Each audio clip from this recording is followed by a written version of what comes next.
All right, we are going to talk about binomial expansion, which is a way that we will FOIL out or multiply out a binomial like x plus y cubed in a method that would not be actually multiplying it out like this, but kind of using some pattern recognition in order to multiply it out. So we're not going to be doing that. Um, we did an example of this in class when we talked about Pascal's triangle. In fact, we spent most of the class talking about Pascal's triangle, and we didn't get to much of this binomial expansion, which is really what this section is about. So that's why I wanted to spend some time in a video talking about this. So notice in this example that if we did FOIL this out, here's what our result would be, and that the value that we're taking it to, which is 3, tells us what row of Pascal's triangle we're going to use. It says, notice that the binomial is raised to the third power, and the coefficients are 1, 3, 3, and 1. It just so happens that if you look at the third row of Pascal's triangle, we have 1, 3, 3, and 1 there as well.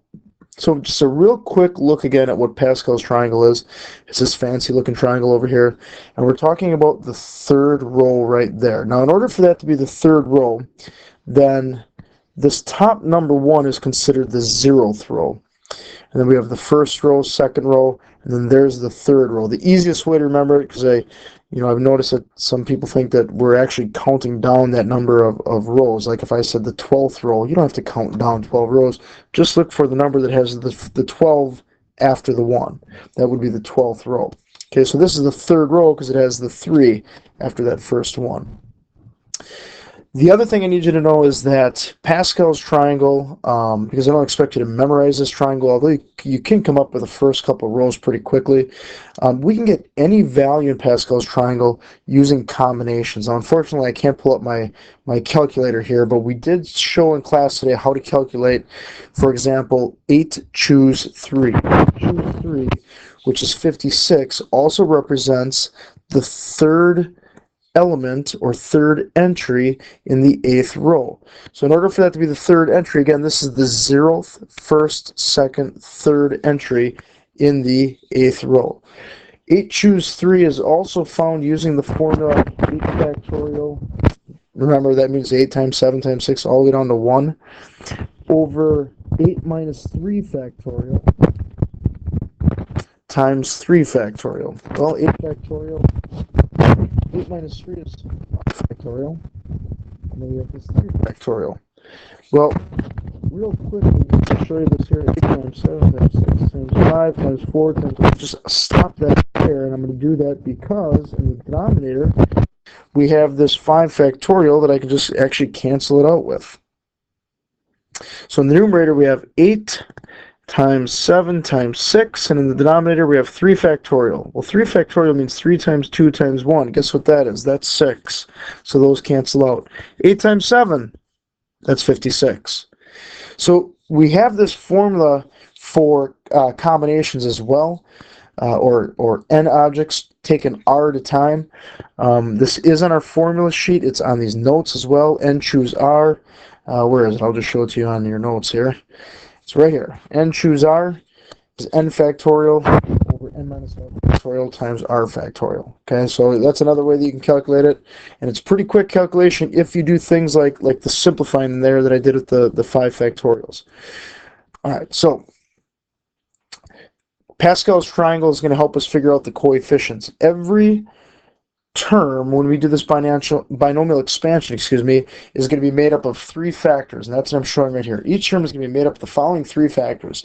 The first is a number from Pascal's triangle.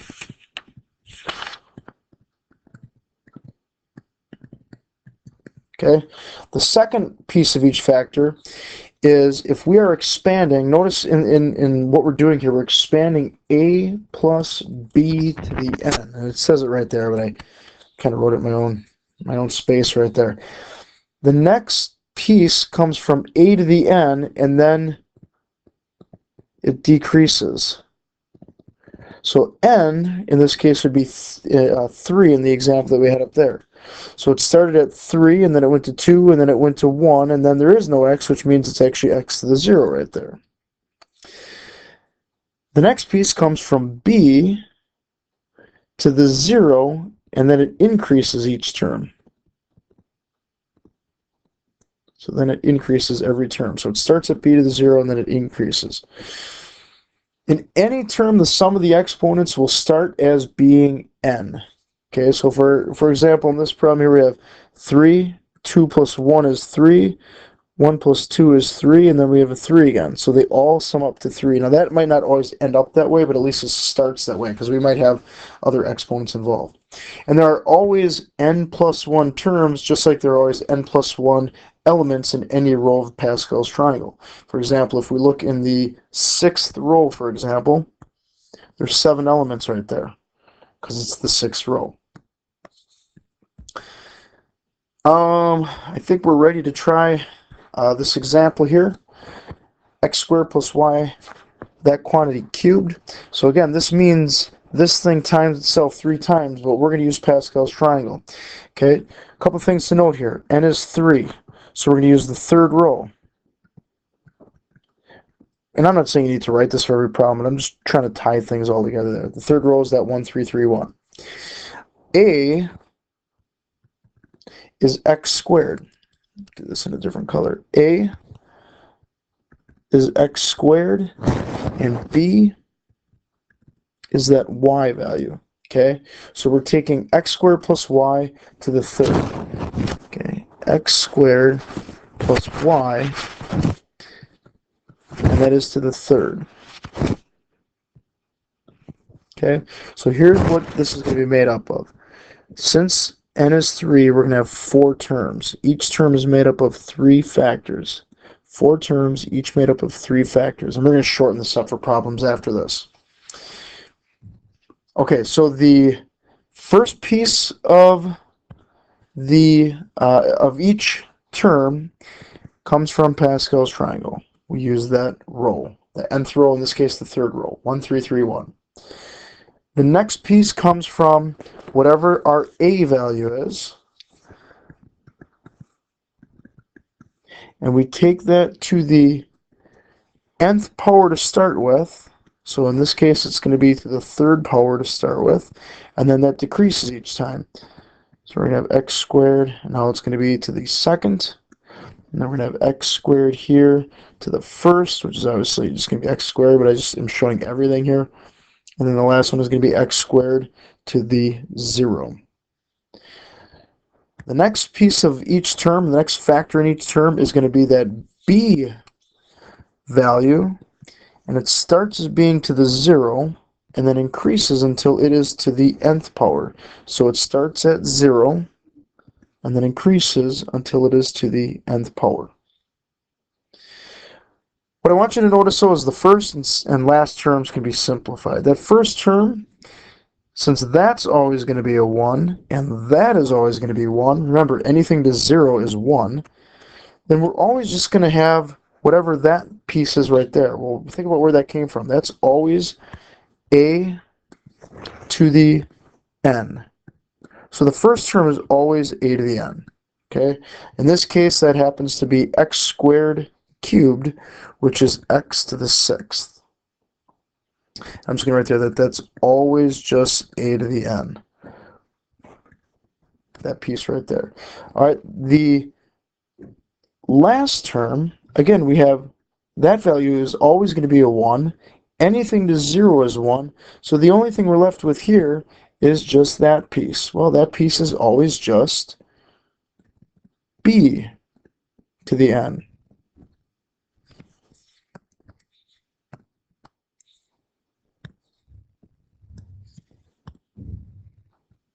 Okay, so in this case, that's just y cubed. So that's going to be our last term, is going to be y cubed. I'm going to have a couple other terms in here as well. So we're going to have just y cubed here at the end.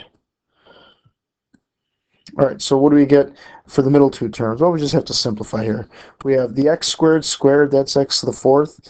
We have a coefficient of 3, and we have that y. And the next one, we have x squared to the 1st. We only have the 3 as a coefficient, and then we have y squared. That is our resulting polynomial. If we were to actually multiply out x squared plus y 3 times, that's what we would end up with.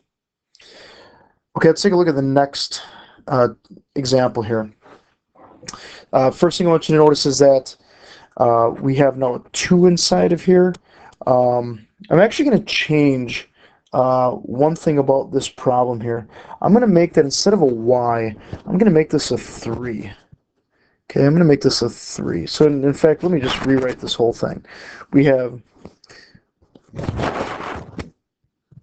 2x plus y plus 3. That's what we're going to multiply out 4 times. So this is like a legitimate thing that we might have done in chapter 4 or 5, writing out a polynomial, multiplying out 2x plus 3 4 times. And it was a pain in the butt. Now we're going to learn how to do it a little bit faster. So the first thing we want to notice is what row of Pascal's triangle we're dealing with here, and that would be the 4th row. So if you look at the 4th row, we have the numbers 1, 4, 6, 4, 1 that we're going to be using. Okay.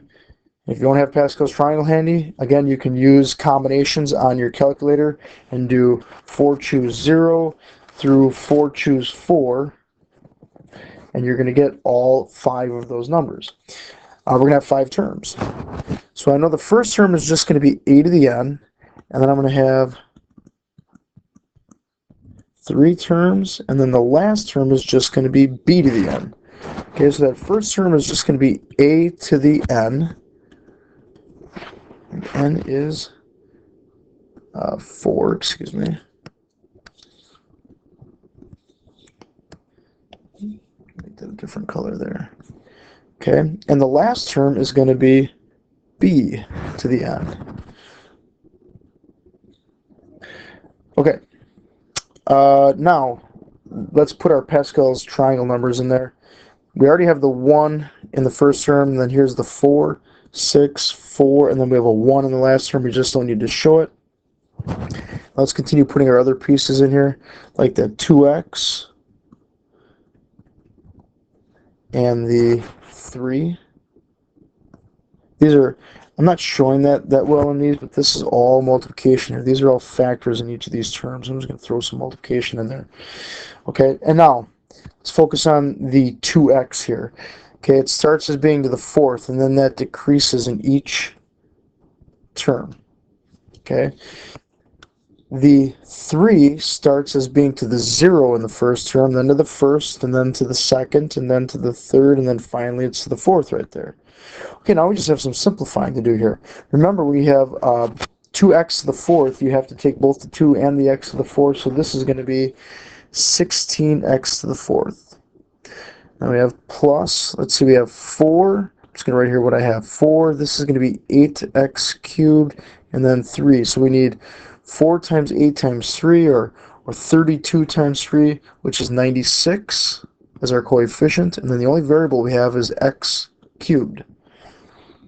And then in this one, we're going to have 6, 4x squared, and 9. So I need to take 6 times 4 times 9. That is 216. And now the only variable I have is x squared. And then I have 4, 2, and 27, or 54 times 4, which is 216 again. It's just a coincidence. And my only variable is x. And then 3 to the 4th, which is same as 9 squared, 81. There we go. I know it seems like a lot, but it's way less work than if we were really foiling all those out. Okay, in our last example here in this video, where we're still just expanding, we now have a negative involved, and I want to get one in there where we had a negative involved. So we've got one where there's an exponent on the inside, one of the a or b values has an exponent. We have one where it's just a number. Okay, and now we have one where we have a negative involved. We do need to take that into account. The negative is actually a part of that b value. So in this one, a is actually just a, but b is negative. What color are they using for b? Green. B is actually the negative 2b. So in other words, what we have here is a plus, and then our b value is negative 2b. Okay, so, and this is to the 4th power, obviously. So we're going to have kind of the same setup as we did in the problem before. We have our first term, and then we have 3 terms afterwards before we have our last term. Okay, so we've got our a to the 4th to start with. That was kind of nice. Okay, and then that a is going to just decrease in degree each time. 3, 2, and then the 1. Okay, and then our other piece. Oh, sorry, I got those in the wrong spot, don't I? Caught it.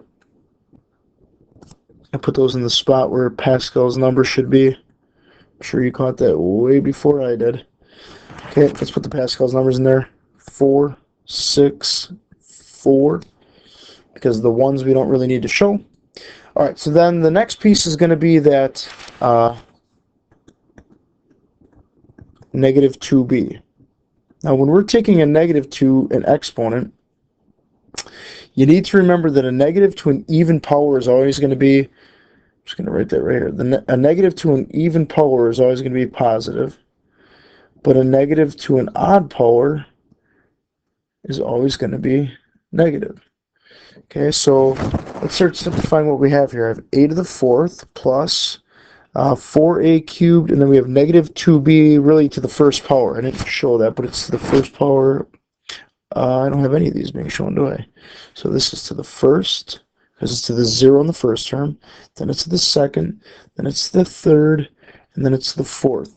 I don't think I've mentioned this in these examples so far like we did earlier, but notice that when you first start out, your exponent should always add up to n. Okay, so we have a sum of 4 in each of those spots. Now that might change in the end. You know, if one of these guys here has an exponent with itself in the final problem, you're not going to have your exponents adding up to n. But to start with, at least, they should all add up to n. Where are we at here? Okay. All right, so here we are.